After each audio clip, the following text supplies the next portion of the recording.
All right, guys, I know I don't really make videos like this on this page, but I gotta show everybody this. So the Hellfire UFO, right?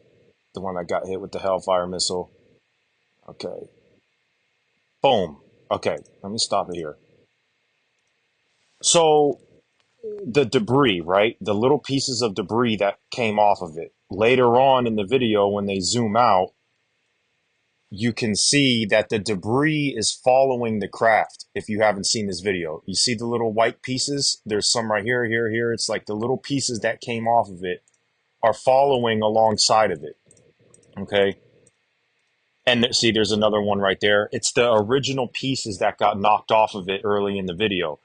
So one theory you can say is that, it's this craft or whatever, and you got chunk of it knocked off. And then an argument you can make in this portion of the video is that, these things were still connected to the craft by wires and stuff like that. And they were just trailing behind the craft because they were connected by wires. But the problem is when you get here, the craft is going this way and the parts are on the side of it. So it's impossible that it's connected by wires because they would have had to increase their velocity and did track along the side of the craft. Okay, so I was looking at this video over and over again, and I'm like, what is this, an alien spacecraft with anti-gravity, and all these pieces are like intelligently combined together into one unit, and it's just like each piece knows where to go and has its own gravitational propulsion mechanism and stuff like that. And it's just some quantum nanotechnology. And then it occurred to me, I had a little epiphany. This thing gets hit, right? What if it's this?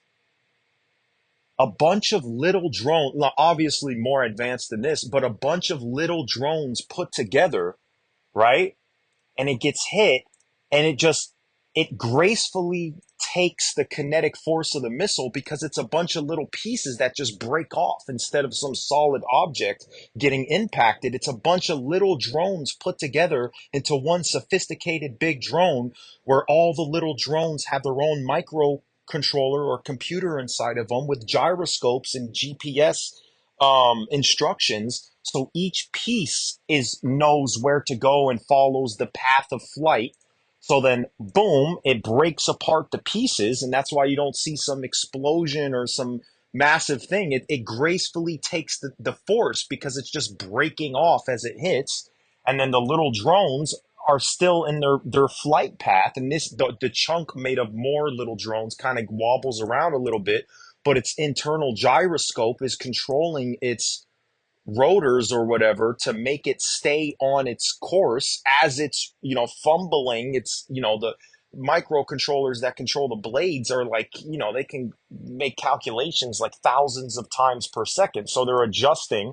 Obviously it's not perfect, so it wobbles a little bit, but then all the little pieces have their own little computer, and then they are following it because they're all still, each little drone has its own microcomputer, and they're all, they're all a little separate drones combining into one drone, and each separate drone has its own instructions and gyroscope and all that to know where to go.